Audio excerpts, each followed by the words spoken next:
Dan juga publikasi itu sangat penting supaya orang lain tahu apa sih sebetulnya yang kita kerjakan. Jadi kalau misalkan ini ada salah satu profesor di Harvard bilang, kalau riset kita tidak menghasilkan paper, itu sebetulnya sama aja bisa jadi riset itu nggak pernah dilakukan gitu.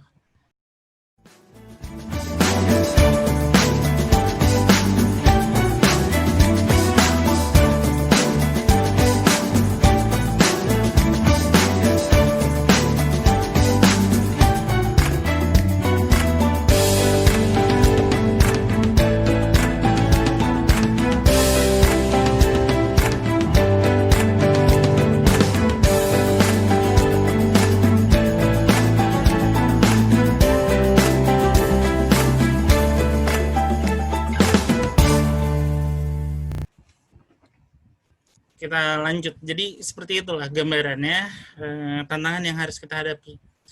Mungkin dari kita kadang masih banyak yang bertanya, kenapa sih harus publikasi? Atau misalkan mahasiswa bertanya, kenapa sih harus publikasi gitu. Terus kenapa sih kalau misalkan ke ilmuwan yang, kenapa sih capek-capek menjadi reviewer walaupun tidak dibayar?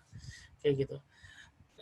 Pada dasarnya publikasi itu adalah sebuah bentuk komunikasi gitu. Kita sebagai ilmuwan, kita itu harus mengkomunikasikan apa sih yang udah kita kerjakan selama ini gitu.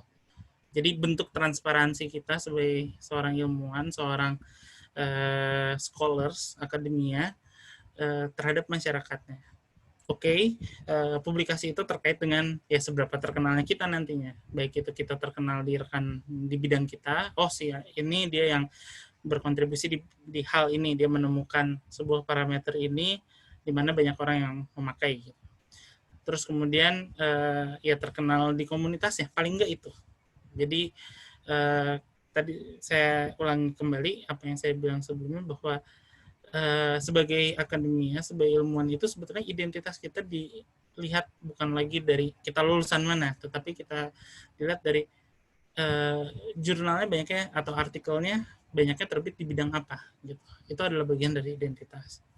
Kemudian yang kedua tentunya terkait dengan yang fortune. Fortune itu artinya baik itu dalam bentuk kita promosi, semakin banyak kita menulis, kita lebih mudah untuk promosi menjadi ke jenjang yang lebih tinggi. Kemudian dalam hal kita bisa mendapatkan dana penelitian kembali, karena kan memberikan dana penelitian atau hibah itu kan berdasarkan trust. Bagaimana kita bisa percaya dengan orang lain yang dia belum publikasi gitu, dia belum punya track. Dan sebenarnya itu makanya kenapa publikasi itu sangat penting. Dan tentunya bagi buat student, buat mahasiswa S3 ya terkait dengan kelulusan gitu. Kalau bisa publikasi, kita bisa lebih mudah lulus PhD, lebih lulus S3, dan tentunya kita bisa lanjut ke jenjang berikutnya. Dan publikasi sendiri ya sebetulnya adalah bentuk tanggung jawab, yaitu transparansi tadi. Di mana baik di Indonesia ataupun di negara lain, sebagian besar dana yang dipakai untuk menggaji kita itu kan datang dari masyarakat, dari taxpayer. Jadi itu adalah bentuk tanggung jawab kita gitu, dalam hal ini loh yang saya kerjakan sebagai ilmuwan gitu. Nah, dan juga publikasi itu sangat penting supaya orang lain tahu apa sih sebetulnya yang kita kerjakan. Jadi kalau misalkan ini ada salah satu profesor di Harvard bilang, kalau riset kita tidak menghasilkan paper, itu sebetulnya sama aja bisa jadi riset itu nggak pernah dilakukan gitu. Dan sebetulnya publikasi itu adalah bukti bahwa riset itu udah pernah ada gitu, udah pernah dilakukan, karena kan kita berdasarkan trust. Dan paper yang baik itu atau artikel yang baik itu adalah paper yang bisa menjadi pundak bagi orang lain untuk dia bisa melejit lebih jauh lagi gitu.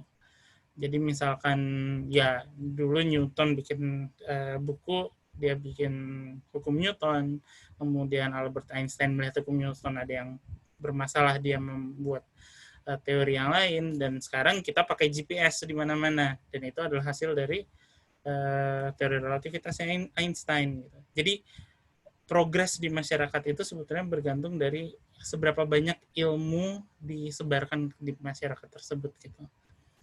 Nah,